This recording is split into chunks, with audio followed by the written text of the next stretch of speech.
नमस्कार मित्रों। आज युग चिंतन में दृढ़ इच्छा शक्ति और समर्पण निष्ठा का भाव। जब हम अधिकार की बात करते हैं तो उसे दो तरह से समझा जाता है।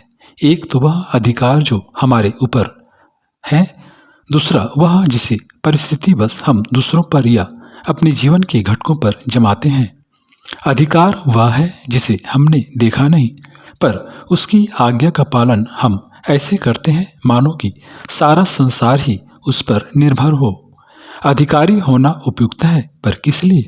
क्या आत्मा का भी कोई अधिकार होता है? जिस जीवन को हम जी रहे हैं उनमें तमाम ऐसी कठिनाइयां आती हैं कि आदमी अपना संतुलन खो बैठता है।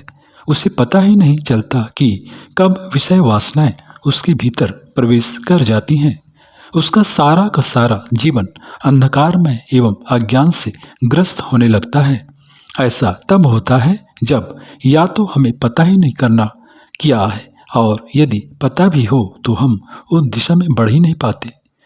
आदमी की इसी कमजोरी का फायदा परिस्थितियां उठाती हैं, उसे बेवकूफ और नाकाबिल सिद्ध करती हैं।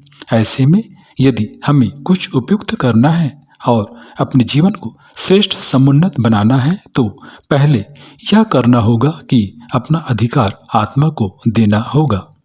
आत्मा क्या कहती है, इसकी पहचान करनी हो तो इतना समझ जाइए कि वह वस्तु विचार परिस्थितियों से अलग है। उसका स्वरूप अत्यंत ही विलक्षण एवं स्वभाव से परिष्कृत है तथा उसे मिटाया नहीं जा सकता। इस दृढ़ मनोभूमि पर जब आदमी के विचार चलते हैं, उसकी उमंगें किसी दिशा को प्राप्त करती हैं तथा उसका साहस मजबूत बनता है, तो देखते ही देखते वह करने को लालायित होता है जिसे उसे वास्तव में करना चाहिए। वह है आत्मविचार तथा आत्मनियमन की क्रिया विधि। जब आत्मा अपने संग है तो उसे छोड़कर जाने का प्रश्न ही नहीं उठता, और उसे अनुकूल प्रयोजन मिले इसके लिए पुरुषार्थ प्रयत्न करने की उत्कंठा एवं उमंग उठ पड़ती है। इसे ही दैवी प्रकाश तथा आत्मा को समर्थ संपन्न बनाने की विधा कहेंगे तथा इसके द्वारा महान सौभाग्य का विषय क्रम सधने लगता है, जिसे व्यक्तित्व की प्रयोगशाला में परखा एवं तलाशा जाना चाहिए।